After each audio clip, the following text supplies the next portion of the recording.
Hello, Lisa from Hello Happy here, and let's talk about the anime season of spring 2025. It's finished. This wasn't a season for me. All right, here we go. But before we get started, a word from today's sponsors. Today's video is sponsored by me. Look at this incredible crochet pattern that you could make right now if you go to my website and get it. Isn't that lovely? So go to hellohappy.net today and get this pattern. Isn't it nice? All right, back to you, me. I'm going to talk about the anime I watched, dropped, liked, disliked. Here is the full list. Catch Me at the Ballpark, Apothecary Diaries Season 2 continued. Please put them on, Takamine-san. I can explain. Windbreaker Season 2, and Shirley, Kowloon Generic Romance, and Moonrise. Let's just start this video out with the best, okay? Obviously, that's going to be Apothecary Diaries Season 2 continuation. This is everything I want in an anime, honestly. I want some fantasy. I want a little hint of romance. I want intrigue. I want mystery. I want an autistic girl who has a weird obsession with poison. Like, what is there not to love about the Apothecary Diaries? Nothing. It's incredible. I'm really sad that season 2 has ended. This was me the last few minutes of the final episode. I think this was all of us, actually, and it was amazing. 10 out of 10. The only thing that was disappointing about the season was how long our main couple spent apart from each other, but the reunion was so worth it. Oh, it was good. So yeah, obviously that was incredible. Everyone should watch The Apothecary Diaries. Everyone. Continuing with the best of the season, Catch Me at the Ballpark. What a surprise this one was. So I'm going to read you my first few thoughts when we started episode 1. It was, well, this might be stupid, or it might be stupid and hilarious. Is this running at 12 frames per second? LOL. Honestly, it's not bad, but I'm not compelled to keep watching. Hold up. The ending credits are incredible. Okay, I'm going to try episode 2 because of how much I like the credits. And then my episode 2 reaction was, well, that was funny and charming and cute. We're in. And I mean we're as in me and my husband, because it won us both over after episode 2.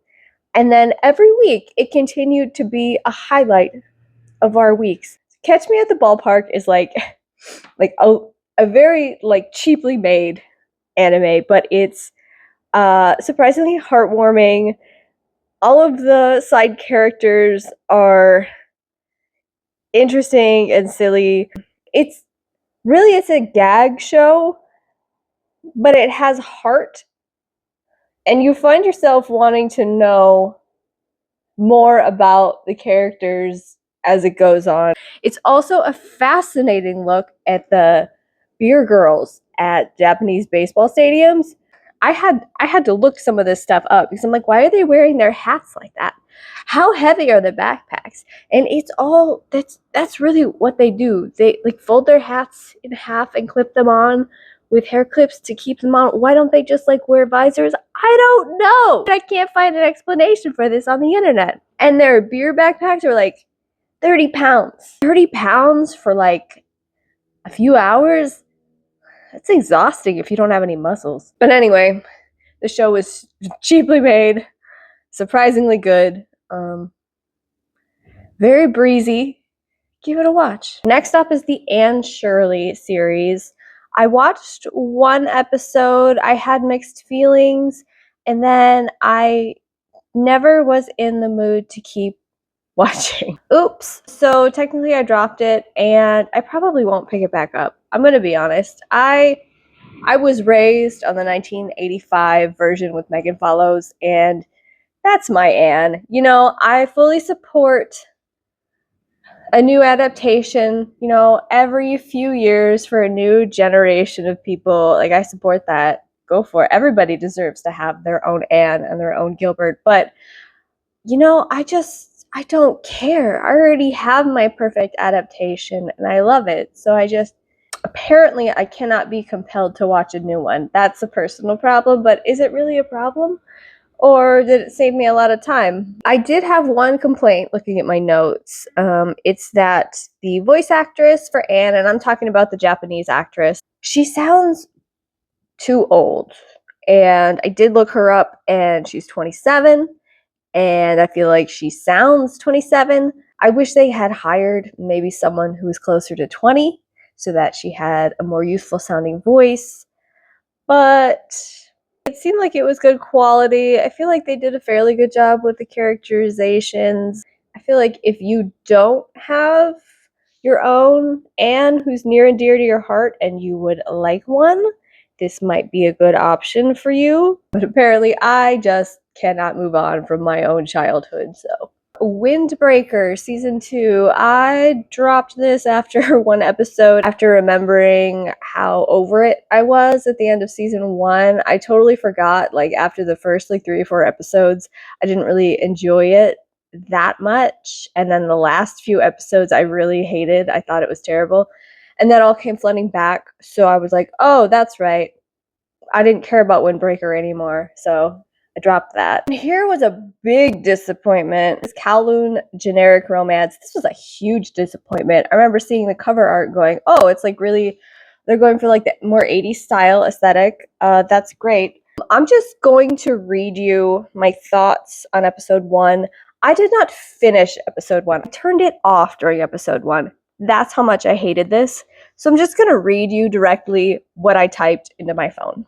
They really gave it an 80s anime aesthetic, including the male lead being an unlikable asshole. The sci-fi angle is interesting. Why the hell is she always bent over with her ass out? Why did they have to make the guy this misogynistic? I literally hate him. Why does the woman need to be sexualized in every shot? Oh my god, not the poor goldfish in the flower vase. Animal abuse. Don't do that. Oh good god, the scene where she's painting. Nope, turned it off. Such a bummer because visually it was gorgeous, but it was trash. It was just misogynistic, gratuitous trash. That's a no on Kowloon generic romance, unfortunately. And also the setting is so cool. Kowloon is the coolest. I love watching like old video footage of Kowloon before they bulldozed it. And of course, I grew up playing Shenmue, and a big part of Shenmue 2 takes place in Kowloon. And so I just like Kowloon will always be fascinating to me, but why did they do this? Why? Next up is Moonrise, and I don't even and this was a choice for me to include this on this video because I added it to my season start list and then completely forgot it existed. Didn't watch a single episode. Why did I put it in this video? I don't know. Should I watch it? Did you guys watch Moonrise? Should I watch Moonrise? Should I even bother? Why don't you let me know? Okay, here's the last one. Please put them on Takemine-san. Now hear me out. We had to watch the first episode because we were like, what the hell is this? First of all, it's an 18 plus show. Like, is Crunchyroll doing this now? Apparently they are, but it was 18 plus. And I read the description because I was like, what is this stupid show? The description is basically the girl could go back in time by changing her underwear. The boy offers to be her closet.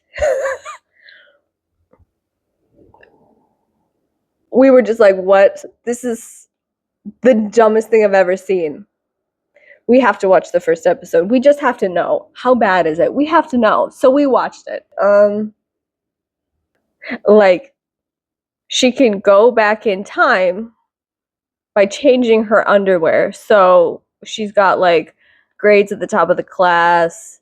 She's good at everything, etc. Because she can redo things until she gets it right by going back in time by changing her underwear. What happens is, I believe she is changing, and a boy, the main boy, sees her do it, and so he becomes immune to the memory wipe of the time jumping backwards or something like that. And I have wiped it from my memory why she wants him to help her. I think she just has some sort of kink. And I messaged one of my friends, and I was like, oh my god, we just watched this. It's so bad.